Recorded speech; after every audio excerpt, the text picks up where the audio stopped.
There's new training footage of Kate Martin doing things with her body that flat out didn't exist a few years ago.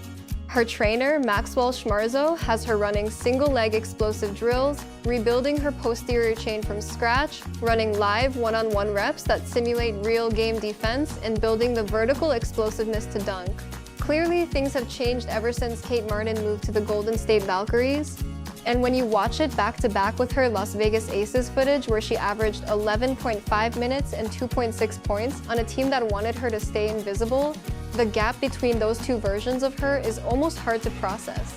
Kate Martin is ready to dominate, and her best friend Caitlin Clark loves it. Like a defensive back, we want to stay low, push to move, and cover some ground. Had to fight to stay in front of the offense, constantly staying low to move and never letting the rope get tight. Let's talk about what Kate Martin actually was at Iowa, because people forget how good that team needed her to be. 13 points a game, 6.8 rebounds, 2 straight trips to the national title game, and a connection with Caitlin Clark that turned Iowa women's basketball into one of the most watched programs in the country. And Martin didn't just fill a role on that team. She defended multiple positions, grabbed boards in traffic against bigger players, hit threes when Iowa needed them, and almost never forced a bad play. The Hawkeyes ran through her as much as anyone, and the Las Vegas Aces noticed, taking her 18th overall in the 2024 draft.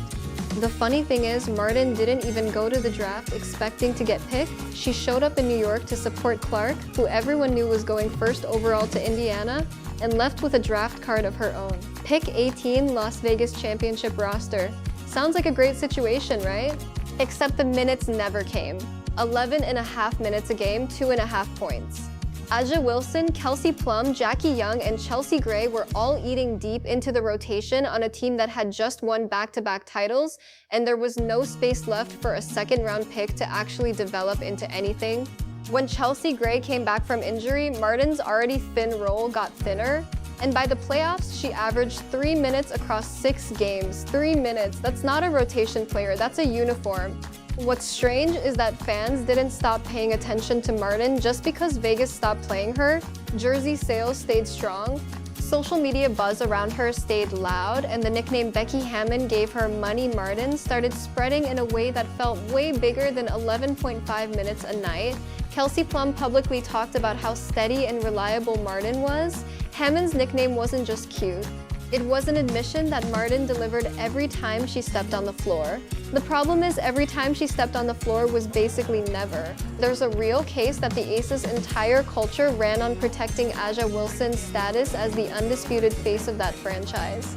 And a player pulling genuine fan love without even playing complicated that picture. Wilson is a 4-time MVP and one of the best players alive. But the math on a roster built entirely around one star doesn't leave room for organic popularity to grow somewhere else. Martin's development flatlined in Vegas not because she regressed, but because the environment had no use for her growth. Kate Martin is a fan favorite, and even though she didn't play too many minutes with the Aces last season, everyone loves Kate, and there was an uproar on Twitter when she got chosen by the Valkyries. Most players take a few weeks after a roster move to sort through their lives, figure out the logistics, and eventually start packing boxes. Kate Martin took 48 hours. The moment Golden State confirmed her as part of their inaugural expansion roster in 2025, she physically started pulling her Las Vegas apartment apart and clearing out her locker at the Aces practice facility. Not planning to pack, actually packing. 2 days after the announcement, the Las Vegas chapter was already in boxes. Her girlfriend at that time, Claire Grancy, was there for all of it. And the day in the life footage from those 48 hours tells you more about how Martin felt in Vegas than any interview ever did. There's no sadness in it, no lingering, no long-last looks around the apartment. She moves fast through every frame, focused and almost impatient, and the energy reads less like someone leaving a place they loved and more like someone who'd been waiting a long time for permission to go. She did stop by the Aces facility one last time and said goodbye to veterans like Alicia Clark and Kaya Stokes at a farewell dinner before she left. But that dinner wasn't drawn out or emotional. It was quick, clean, and by the time it finished, Martin was already mentally somewhere else. When she talked to ESPN right after the Valkyries drafted her, she put it plainly, "I'm really excited. This league is all about opportunity, and you just need one shot, right?" I'm very thankful for the aces and everything I got to learn there, but I'm really excited for this new beginning and to build something from the ground up here with the Valkyries. Grateful, sure, but not sentimental and definitely not looking back. The one-way flight from Las Vegas to San Francisco is the detail that stays with you. Not a round trip to check out the city, not an open return, one way. You don't book a one-way flight unless the decision is already done in your head. And for Martin, it clearly had been done for a while before Golden State ever called her name. When you sit with the fact that Money Martin was circulating all over social media while she averaged 11.5 minutes a night, it starts to make sense why she left so fast. That kind of gap between how fans see you and how much your own team actually uses you doesn't just sting once. Golden State coach Natalie Nakase already had a relationship with Martin going in, and the Valkyries front office spent 2 months reviewing film and building a roster specifically around players who fit what they wanted to build. Maxwell Schmarzo doesn't sit down with a player and ask them what they want to work on.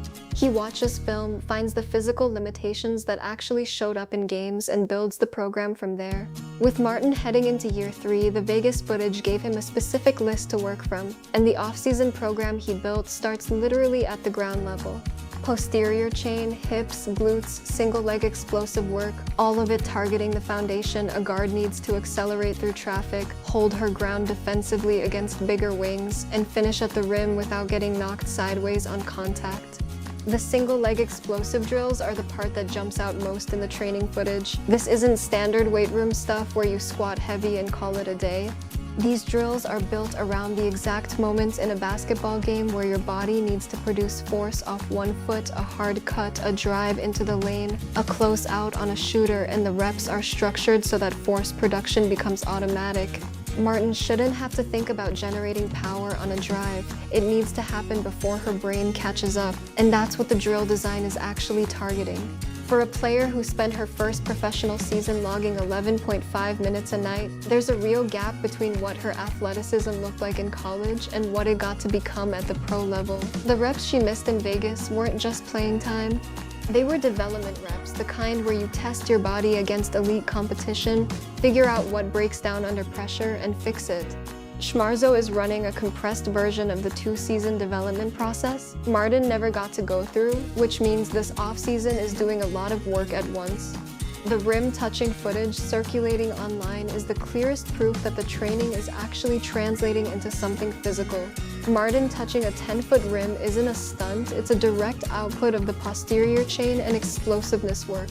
And Schmarzo has pointed out that it shows up in her release speed and jump shot mechanics too, because the same leg drive that gets her hand to the rim is the same force that gets the ball out faster on her jumper. You can't fake that on film. Once the on-court work starts, the drills shift to eye tracking during shooting, footwork patterns both off the catch and off the dribble, and live one-on-one reps that put Martin in offensive and defensive situations at game speed simultaneously.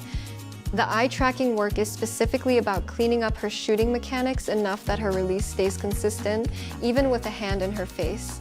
And that's the exact difference between a player who looks great in practice and one who can actually be trusted in a close fourth quarter. Ball handling and finishing in traffic are getting just as much attention because Natalie Nakase's system is going to ask Martin to do far more off the dribble than the aces ever asked of her. Getting to the rim and converting through contact isn't something you can drill your way into without live reps. So the one-on-one work isn't just conditioning, it's the closest thing to actual game experience she can get before the season starts. Schmarzo put it plainly when talking about what Martin brought into this offseason. The basketball IQ was never the problem. The competitive instincts, the decision-making, the defensive awareness, all of that came with her from Iowa fully formed. What the training is doing now is building the physical tools to match what was already there mentally. It just meant the physical development got frozen while the IQ kept growing. By 2026, the ceiling Martin is operating at looks structurally different from anything she brought to Vegas. Not because she became a different player, but because the physical limitations that capped her are getting addressed one by one with someone who specifically knows how to fix them. Caitlin Clark has been watching the footage from Indianapolis, and she hasn't been quiet about it. The Valkyries don't need Martin to average 25 points and carry the franchise on her back. They need her to do what she's always done, defend 2 or 3 positions, hit open threes, pull down boards, and make the right pass instead of the flashy one. The difference in 2026 is that she's actually going to get real minutes to do all of it, and that changes everything about how her season plays out. Golden State isn't walking into this year with an entrenched pecking order like the Aces, where 4 veterans have already divided up the rotation and a second-round pick has to fight for scraps. Nakase is still building culture on a 1-year-old franchise, and Martin's existing relationship with her means there's already real trust and communication there, which is something Martin never had with the Aces coaching staff. The roster around her, a mix of international players and veterans like Ilana Rupert, Veronica Burton, and Kayla Thornton, are all still sorting out their roles too. So Martin isn't pushing against a wall of players who've already claimed their spots. There's space for her, and the organization put her there on purpose. That does come with pressure though. Bay Area fans are buying Martin jerseys. The Valkyries built a fan base faster than most expansion teams do, and Martin's face is the one most attached to that energy right now. Clark was the global story on that team, and Martin's whole job was to make everything around Clark function without needing recognition for it. Now the recognition is actually coming her way, and the off-season footage suggests she's been preparing specifically for a version of herself that can absorb it and still just play basketball. The rebounding instincts that got her 6.8 boards a game in college didn't vanish in Vegas. They just had nowhere to go. The defensive versatility was always there. What Schmarzo added is the explosiveness and the finishing and the physical confidence that comes from an entire off-season with a trainer who's treating her like a breakout player, not a depth piece. Clark and Martin went through 2 straight national title game runs together. And that kind of shared experience doesn't just fade because you end up on different rosters in different cities. Clark went to Indiana and became the face of the Fever, a cultural moment that went way beyond basketball. Martin went to Vegas and sat behind a dynasty that had no real use for her. The paths couldn't have split more completely, but when Golden State drafted Martin, Clark posted "Let's go Kate" on Instagram almost immediately. And that post wasn't a publicity move or a brand moment. That's just what Clark actually felt.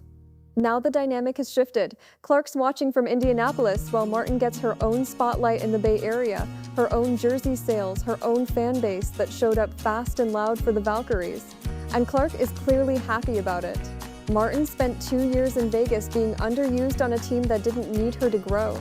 And now she's in Golden State with a trainer rebuilding her athleticism from the ground up, a coach who actually wants her there, and a best friend in Indiana who already knows exactly how good she can be. So what do you think? Will Kate Martin become an all-star with the Golden State Valkyries in the 2026 season? Can she average double digits in points and become the defensive anchor this franchise desperately needs?